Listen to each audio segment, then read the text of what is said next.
Diamond, Diamond. A precious gem of the most valuable kind. When pure, it is clear. Diamond, Diamond. A family name bringing traditions of love, hard work, and moral values. This is the Diamond Education Podcast with my mom and dad, John and Kelly England. Welcome to the Diamond Education Podcast with John and Kelly England, your hosts. We're here to help you find the most valuable education for your child. We are excited today to have Dr. Galey Colosimo on with us. Dr. Galey Colosimo is the head principal of Juan Diego High School, which was founded by him back in 1999.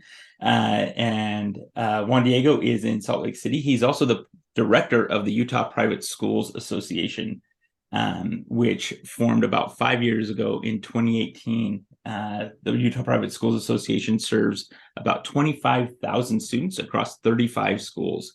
Galey, welcome to the Diamond Education Podcast. Well, thanks for having me on, guys. I really appreciate you taking the time. Yeah, we are excited. We always like to begin our podcast by asking the question, what is education? Yeah, that's right. You start with the high philosophical levels. And what I would say, my definition of education just simply is anything that an individual does to help another person or student grow and get better.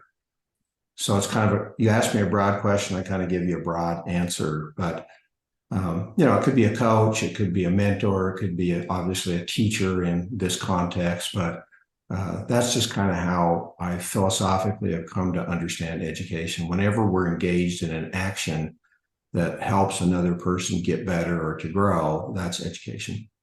Yeah, I love it. Yeah.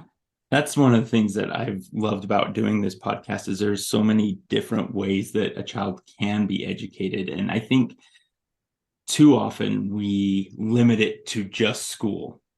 And school is one way to educate a child, but I don't think it's the only way to educate a child.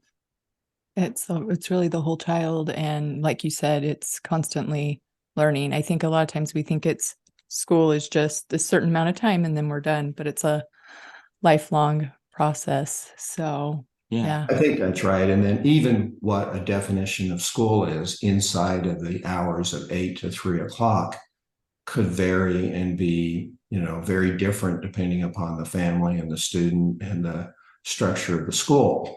So I think part of it is breaking this paradigm that we've had in education for the past 130 years, that it's, everybody talks about the factory model of education, where at 8 o'clock a bell rings and at 9 o'clock another bell rings. And I think we're definitely in a mode in this country right now trying to break up that idea inside of the school day, as well as what you mentioned about things that happen outside of school. Yeah, Absolutely.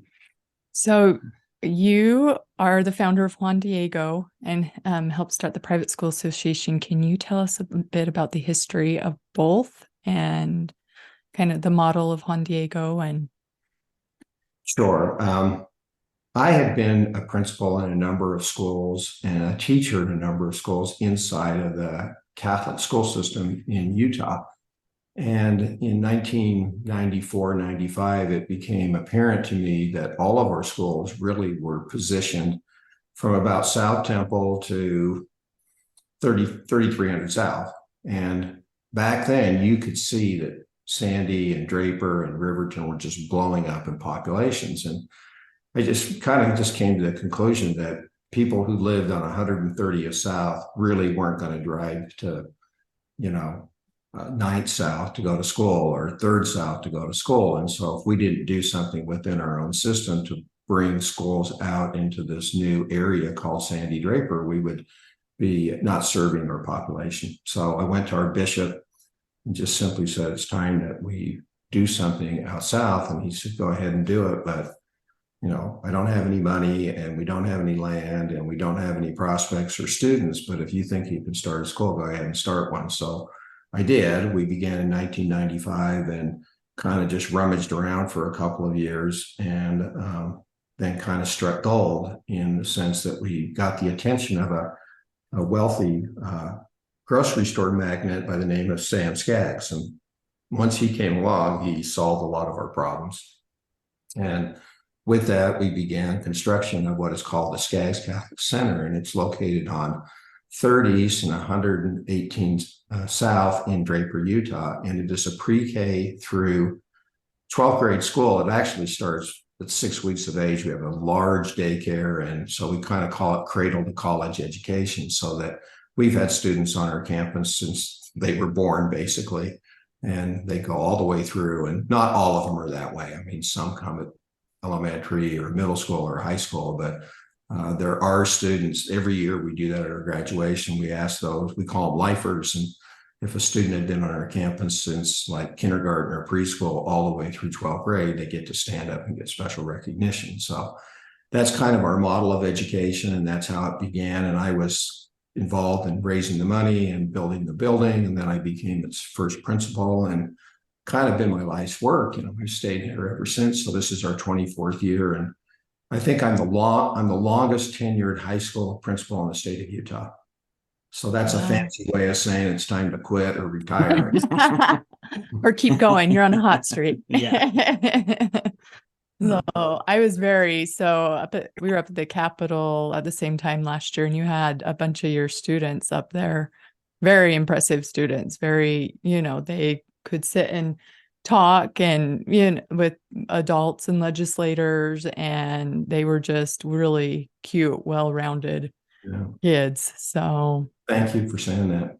Yeah. Yeah, well, and this year, even at the Capitol, during the push for the Utah Fits All scholarship, you were heavily involved with that as well through your work with the Utah Private Schools Association.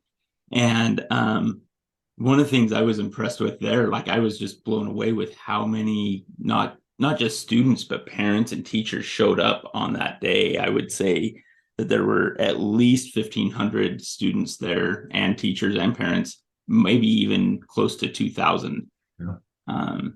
There were 2,000 students there on the rally day. Yeah. Okay. So talk a little bit about your work with the Utah Private Schools Association. What do you do there, and what is that organization's purpose? What are they trying to accomplish? We started the organization in 2018, and we started it because I began to look around at our other private schools and found that many of them were in a shocking level of decline. So what happened to private schools in Utah is that with the introduction of charter schools and the success of charter schools, they became the option to public schools. And historically, private schools were always, what you do when you didn't really find that it fit in a public school, you would go to a private school. But when they introduced charter schools became the option to public schools, and we were the option to the option. And what that did is it led to disaster. Our private schools went into a state of decline, and many of them closed. Some of them are like open and name only, even still, and they're really, really struggling to survive. And so I just kind of thought to myself that we probably ought to do something to get ourselves organized first, and then secondly, try to help the schools, with any way we can through mostly professional development. And then the third thing was I just felt like we needed to take some political action to see if we could help some of these schools financially survive. And it's kind of like ironic that when most people in Utah think of private schools, they think of these elite schools like a Waterford and Rowland Hall, and even Juan Diego, like my school's kind of thought of that way. If you've ever come to my campus, you feel like, okay, you've kind of died and gone to heaven. But if you take away those three schools, and sits underneath it are schools they're good schools, but they really, really struggle financially. And so we're just trying to keep these schools open, and we're trying to figure out a way to get them funding to see if they could have, a better future, a future that was a lot like their past. I mean, private schools were the first schools founded in the state of Utah. Yeah. And for the first 50 years before Utah was even the state, education in Utah was done by private schools.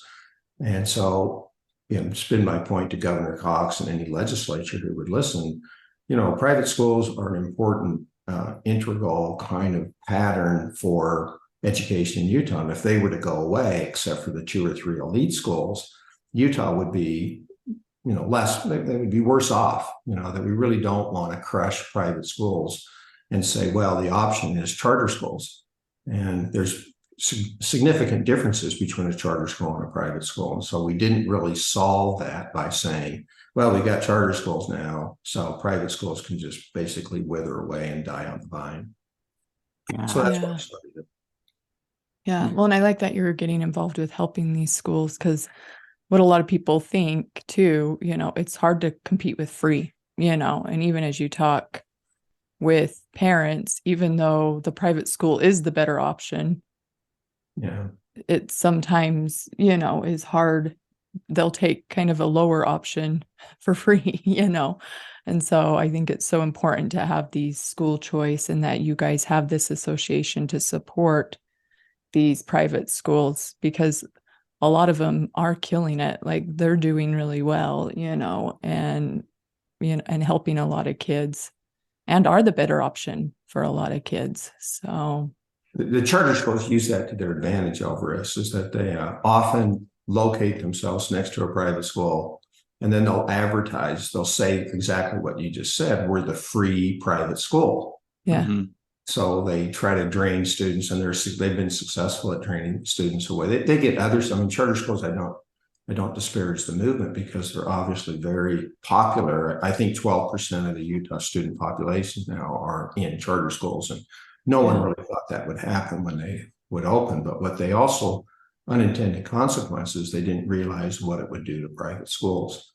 And so that's been a major plank in our argument with Governor Cox on down, that we really need to step in and try to save private schools in Utah. And then along with that, of course, there's a national movement that says that forget just this little anomaly in Utah.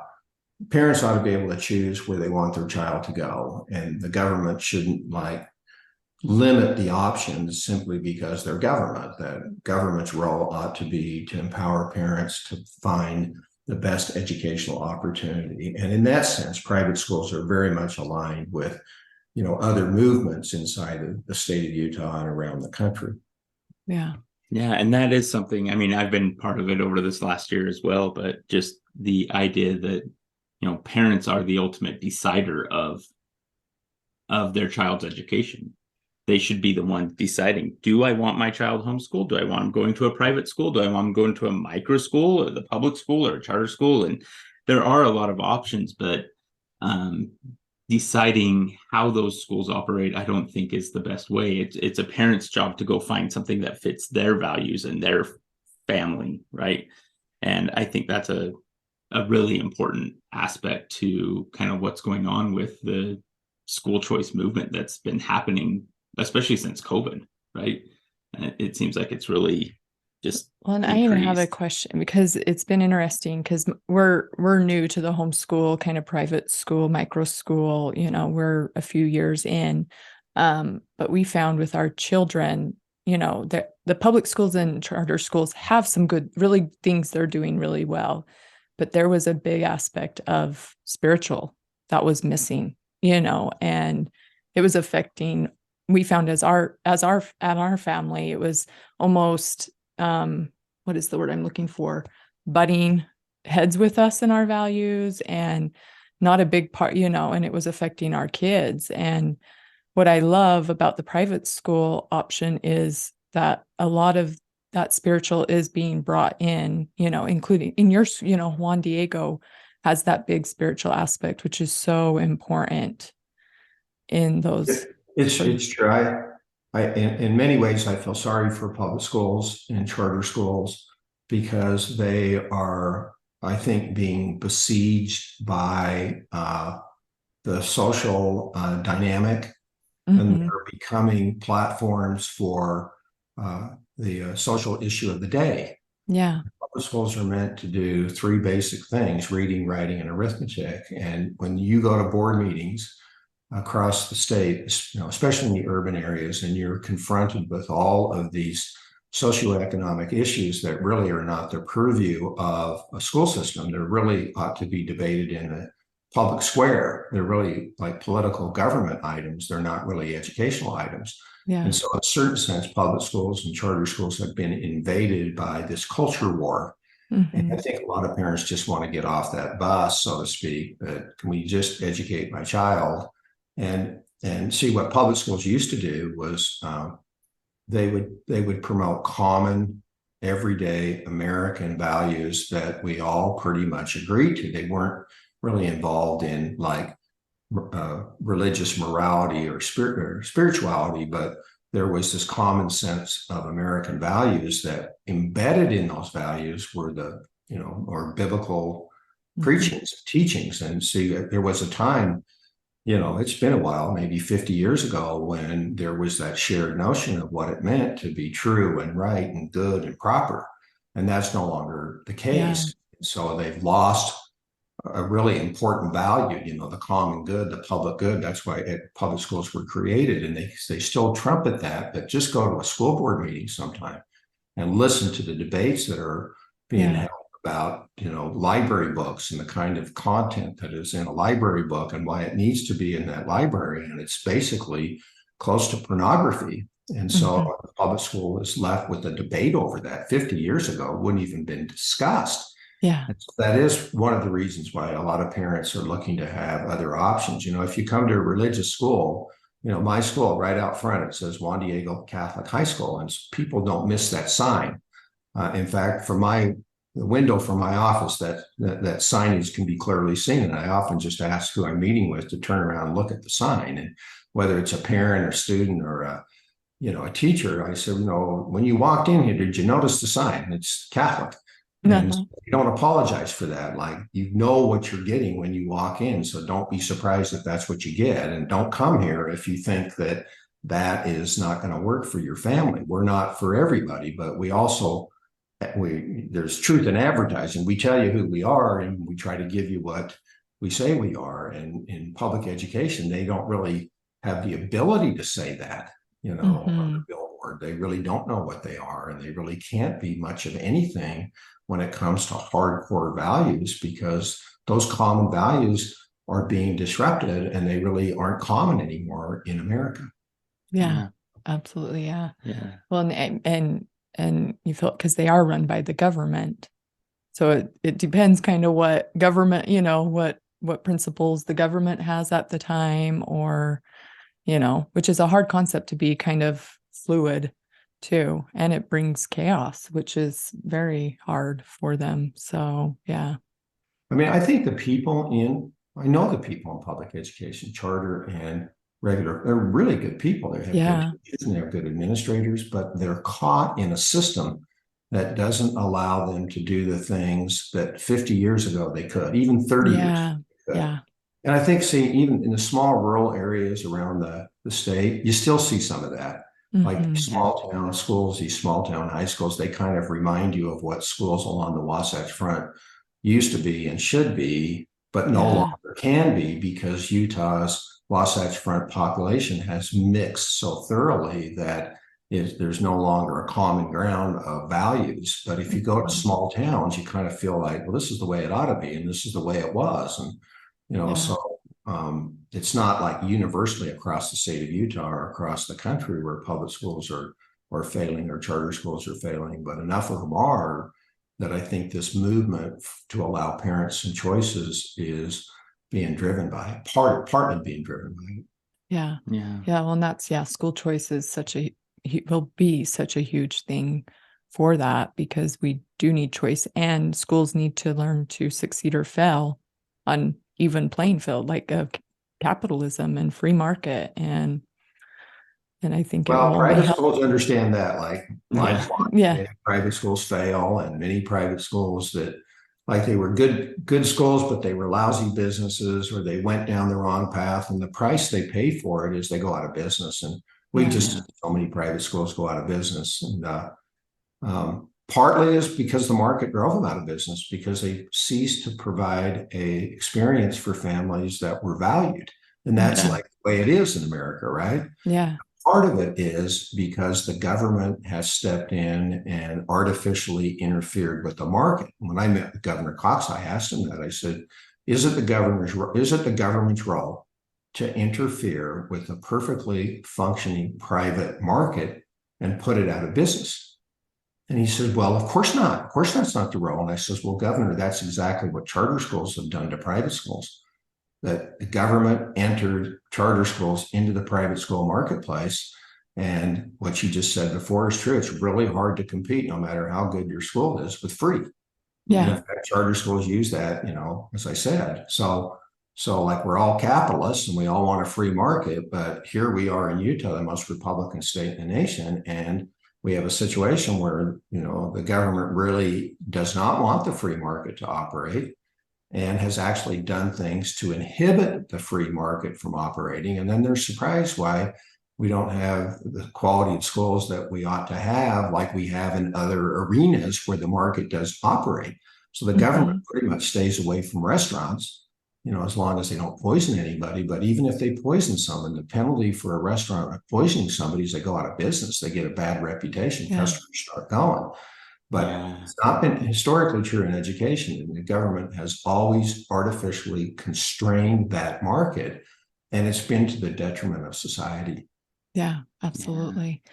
Well, and I have a question. So I just had a conversation with my mother-in-law this week about education and everything, because she's seen that one size doesn't fit all, and that, there needs to be all these options and everything like that. But then she worries because she was, she's like, I don't know what I would have done. I was a single mom, because she's seen things in the school that don't align with her values now, that are happening.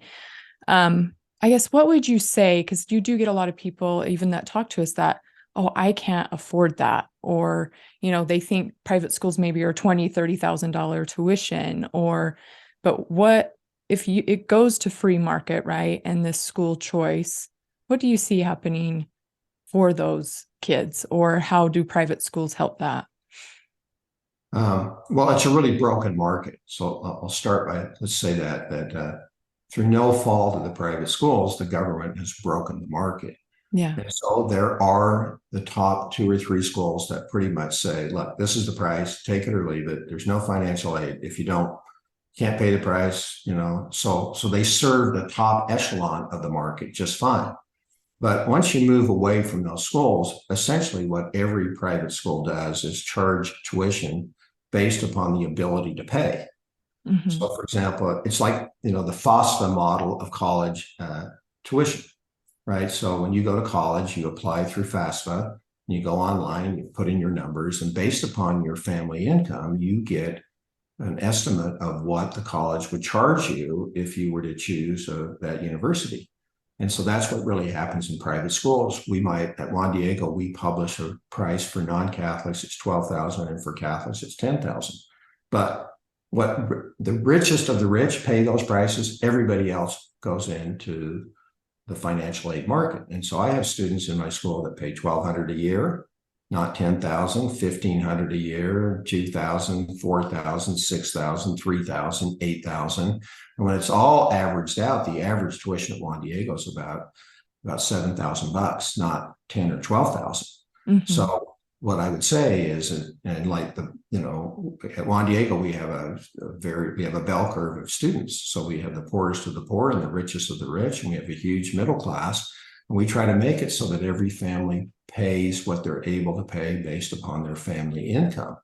And that even includes families with large children. So like, if we have a family of four students in our system, we don't take 10,000 and multiply it by 4, your tuition's 40,000. I mean, we might do that if the family came and they made $2 million, we might, but what it would be is show us your total income, and then we would take your ability to pay and then divide that into 4. Mm-hmm. And so what that family might pay is $2,500 for each for the 4 children. Mm-hmm. So big families actually get a break because what they would actually pay across each of those students is less than a family that came in with 1 child.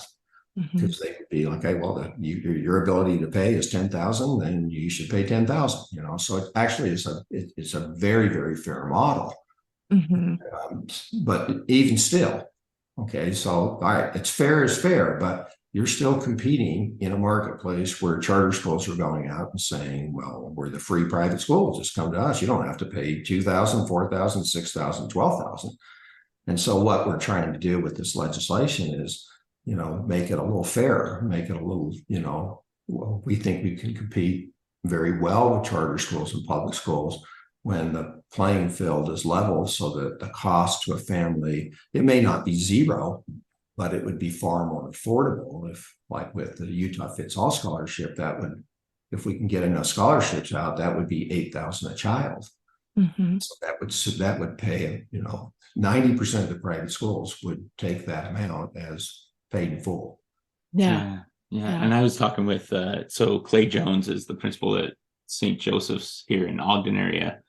And I was talking with him last year, and he mentioned like the idea that, and I think it's one of those myths about private schools is that it's just the rich upper class elites that are going there, but that's not true. He talked about he had a couple students who would come and just work for him in the summer, and he took that as tuition paid in full, right? Because he had these kids who wanted to come to school. They didn't want to go to the local school because it wasn't, they felt like they weren't fitting there, and being able to come to St. Joseph's with a class size of 17, 18 kids in the class was meeting their needs better. And I found that just absolutely fascinating. And I think it's a myth that is out there that that private schools only serve the rich, and I don't think that's true at all.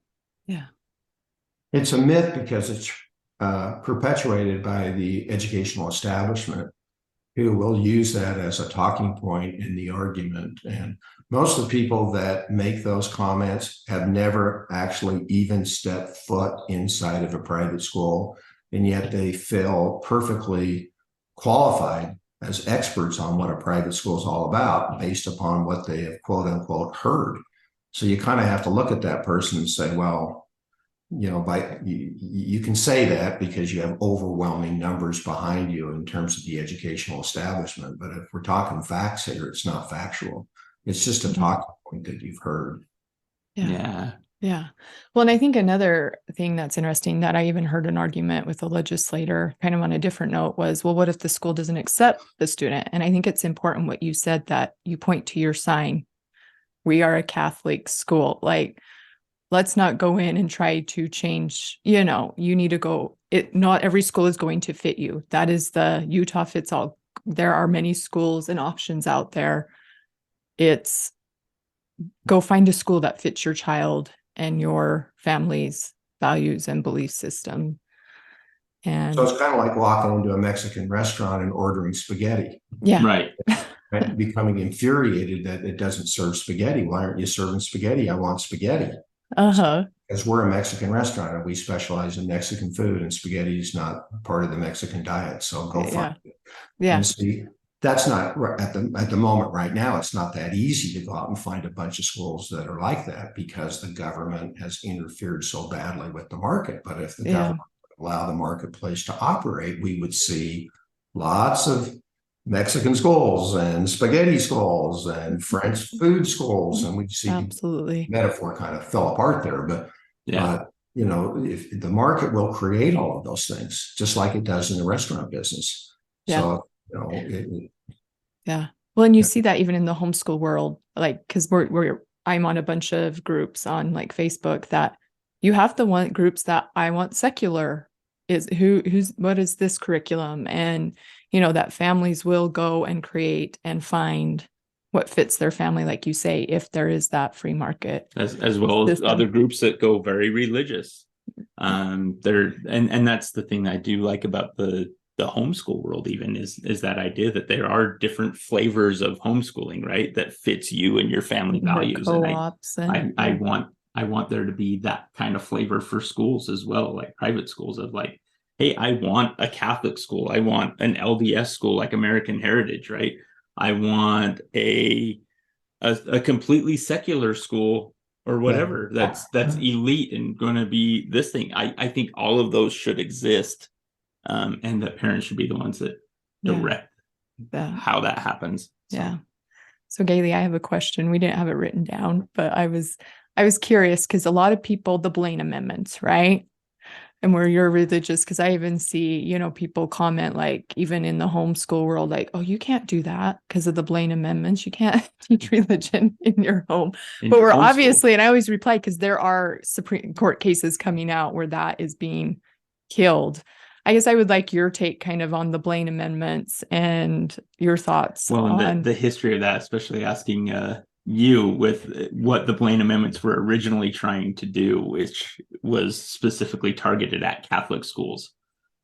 Well, that's correct. So James G. Blaine was a very prominent politician in the 19th century, and really saw the Catholic immigrant Irish and Italians as being a threat to the moral fabric of a Protestant nation like America. So he tried to get an amendment to the U.S. Constitution passed, and my understanding is he fell like 3 votes short in Congress. It was just in the Senate. I actually just did research on this. He was 4 votes away from passing it in the Senate. He had it in the House. He had the 2/3. It was 4 votes away. 4 votes, yeah. But it was almost as damaging because the Blaine Amendment existed for the next in 37 state constitutions for the next 100 years, and it effectively eliminated school choice, for religious schools. And but that amendment was struck down. There's a court case, Espinoza versus the Montana Board of Revenue, came out, I think, 3 years ago, and the United States Supreme Court struck down the Blaine Amendment in all throughout the land. Now, the Utah Constitution still has, there are 2 sections in there that basically are the Blaine Amendment. But if you're standing on the Blaine Amendment at this point for why we cannot have choice in schools, you got to go read the Supreme Court cases. There's been 2 or 3 cases that have come out subsequent to that. But I think we can say after 100 years of misery, 150 years of misery, that the Blaine Amendment is dead in America. So you have to come up with a new argument that doesn't work anymore. Yeah. And I think that's because the Blaine amendments are, I think, the poster child for unintended consequences as well, right? Because they were promoted by Protestants to limit Catholic schools, and now they're used by the non-religious to limit the religious, all religions, including Protestants. And so it's just that idea of, which is interesting because it really is a religion too that they're pushing the other way in the schools, and so it's interesting to kind of watch the debates. And well, it's full circle, but see, it's never a good idea to pass an amendment based upon bigotry. Yeah. That's what happened. Is we have 37 states that have this bigoted amendment in it, and because James Blaine was very popular, he's very persuasive, and he almost got his way at the United States Constitution, and thankfully didn't. But if you look at what's underneath that, it's just hatred for immigrants, and it's hatred for Irish and Italian Catholic people. So why are we surprised the Blaine Amendment has been a failure? Nothing that's built on hatred is going. I mean, it lasted for 150 years, but if you build something on hatred, don't be surprised that it has a lot of unintended consequences. Don't be surprised that it ends up impacting society in all kinds of nefarious ways that James G. Blaine never envisioned in 1870. Yeah. So. Yeah. Well, and even today, I would say this cultural war, both sides, there is a lot of hatred being flung about, and it's not gonna end well. No. So you've been a principal, like you said, the longest tenured principal here in Utah. And what are some of the success stories that you have seen, either through Juan Diego or through your work with the Utah Private Schools Association for students? Well, I mean, what we always just try to do in our Catholic system is operate with an air of humility inside of all of our schools, and to try to produce graduates that the phrase we use is that are, the whole child. We try to, encourage students to develop a well-rounded perspective in life. And we think that the contribution of Catholic schools, Juan Diego and our other Catholic schools over about 70 years, we've been doing this for 170 years in the state of Utah, is that we produce students that have a humane perspective on life, that are able to look at problems and look at situations and try to be humane about it, and if you're humane, you're Christian. So a Christian way of looking at things, a humane way of looking at things, is to understand that at the base of everything, we are all children of God. And I know that's a big religious thing to say, but that's our perspective and it's our point of view. And it's been a very successful point of view because it not only makes for a very effective adult, but it makes for a very moral adult who can enter into society and contribute to the moral fabric of that society by standing up for what is right and true and good. And so we hope our students will go on, and they all go to college. 99% of our students go to college, and the ones that don't go to the military, and then they go to college. And we hope that they get out there and they work in their communities, they work in corporate America, and that they are able to stand up for what is right and true.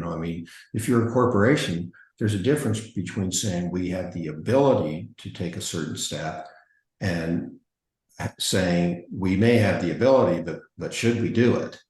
And it takes a person that is kind of very humane, very Christian, to be able to look at that and say, yeah, well, we could go pollute this stream because we have the rights to do it, but doesn't necessarily mean we should. And so we hope that our students are the ones in those boardrooms or in those community gatherings that raise their hand and say, wait a minute, maybe we shouldn't be doing this. And wait a minute, maybe we should not be excoriating the other side. And maybe we shouldn't be involved in the politics of personal destruction, that maybe we ought to come together and see the good in everybody and the good on all sides and see if we can come up with a solution that works for all people and not just for our side or their side. And so we think that's been the contribution of Catholic education, contribution of private education. Hopefully it's been the contribution of Juan Diego. And that's kind of what we're the proudest of. The Utah Private Schools Association is just kind of like my nighttime job. And I don't particularly love doing that. It became a necessity of trying to keep this movement alive and growing and surviving inside the state of Utah before the whole thing in private education completely collapsed. Mm-hmm. Oh, I love that. So I love something you said about the child of God part, because I think that is so huge for a child and is missing. I don't know if you know John's history. He's a former elementary teacher, principal, and one time he actually came home and said, it would be so much different when these kids come in that are in trouble if I could start the conversation with, did you know you're a child of God? Just that, that whole child, and helping them discover who they truly are, a child of a creator. And I think that's a beautiful mission for Juan Diego, and I love it. So I think religious schools can do that. It doesn't have to be a Catholic school, but yeah.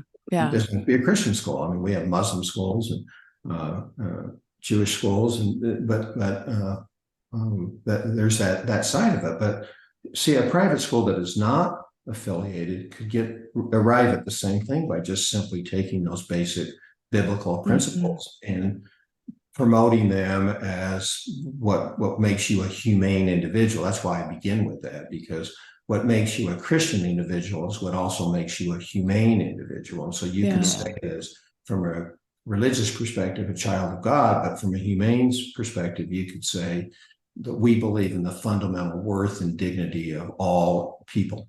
Absolutely. There's nothing religious per se in that statement. Yeah. But it is exactly the same statement as in a religious school, and you would say a child of God. So you can say it both ways. But when you say that in a public school, you get sued, or you get opposition, or you get people that want to protest. And because it's a government school, they're really handicapped about being able to fight back about that. Yeah. They just concede. And that's why I say public school principals and teachers, they're good people. They're just caught in a system that's extremely handicapped by what a government might be able to do. It's just like, go back to that restaurant example. I'm glad the government doesn't provide restaurant food for us. Yeah. glad we leave that to the free market. We really don't need the government to set up cafeterias and serve their brand of food, because I think we know what we would get, right? I've been in the military. I've eaten the MREs, and they're okay for a minute, but only okay. Much rather go to Cafe Rio, Yeah. But so it's just the structure of the system. It's just so handicapped. And what we think and what we get conned into is, well, if we just give them more money, if we just give them more money, if we just give them more money, and that's what we do. Even this year, with this Utah Fits All bill, we were able to get 42 million, but on the public school side, they got many, many millions more than the 40 million. Yeah. It will really not have much of an effect. I mean, it'll give public school teachers more money, which I believe in, and I think it's important. But in terms of moving the system won't be more successful in 5 years. You'll look back on all the money that they received. I think it was well over $500 million, of an increase. But it won't move the needle at all. Yeah. And it's not because teachers are lazy. It's not because they have bad administrators. It's because they're caught inside of a system that is a government system, and that hamstrings their ability to really do what they know is right, and to be moved by forces that allow for success. And that's why private schools have been allowed to hang on, because we've been able to keep an element of that. And it's also why homeschoolers have now become such a force, is that they just decided, well, we're just going to just do it ourselves because we can do it. We can do it better. Yeah. Well, Galey, it's been such a great conversation, but we always like to end our conversation with one question, which just because we've been into history a lot lately and learning a lot about history. So who is one of your heroes from history, and why? Well, the word hero is kind of an important word to me. And I think most people see hero as like, action adventures, and you kind of what the movies say what a hero is. But the real definition of a hero is someone that is, you see it in Lord of the Rings, you see it in, J.R.R. Tolkien's, you see it in the Bible, you see it in Moses, you see it in Jesus Christ. But a hero is someone that goes out into the abyss, into the wilderness, and brings back to a society something that allows the society to grow and get better. That's what a hero does. That's what Moses did. And so if you look at that, to me, the ultimate hero in the Western world is Jesus Christ. And that's what Jesus did. He brought to us a new way of living and a new idea of how we should participate in the community of the world. But it cost him his life, and it's this whole, we just got through with this, it's like, it's why we kind of connect. And you and I were joking before, but it's like there's Good Friday and Easter Sunday. And so you need both of them. But what Good Friday is a death to not just Jesus, it was a death to an old way of doing things. And what Easter Sunday is life to a new way of doing things. So that's what Christ said that was so impactful, is he said a really, really hard thing. He said, love your enemies. It's like we all gulp when we say that. It's like, no, I can't love my enemy. But Christ was saying, no, you have to think about it differently. Like, it's easy to love your best friend. And like the three of us, we're definitely of the same mindset, right? We think alike. So it's easy for us to get along and like each other. But if we brought 3 other people in here that had a different point of view, what Christ was saying is, how can you love those people, even though they're kind of your enemies?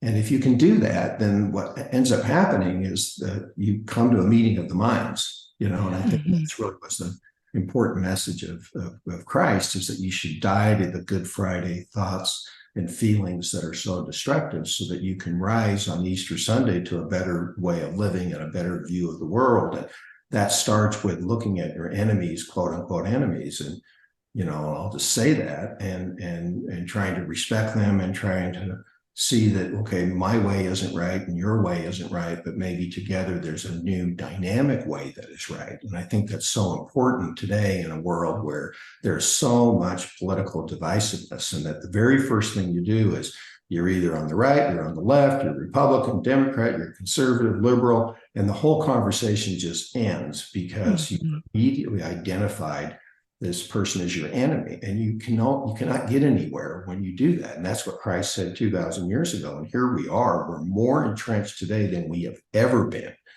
in our history with this idea that if you disagree with me, if you're on the left and I'm on the right, you are my enemy, that it's going to be really, really hard for us to move forward as a society. So that's why I say Christ is my hero, and it ought to be our hero in society, because he not only died to save us, but he also taught us that that in that death, your new life, your new way of looking at things is to love your enemy.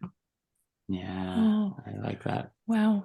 That's a great way to end the podcast. Thank you, Galey. That's there's a, when you were talking there about, the new way of looking at things, I think Paul also taught, hey, we're all the body of Christ, right? And we need all those different perspectives.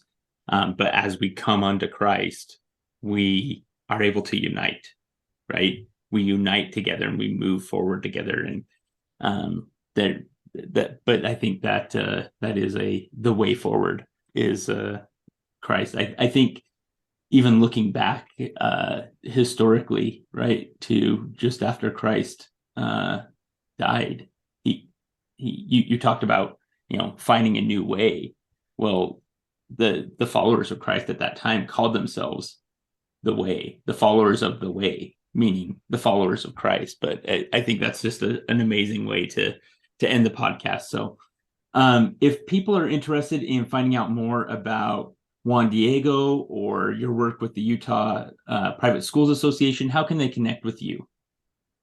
Well, just go to our website. There's only one Juan Diego in the state of Utah. So if you type in Juan Diego, Utah, you'll find us very easily.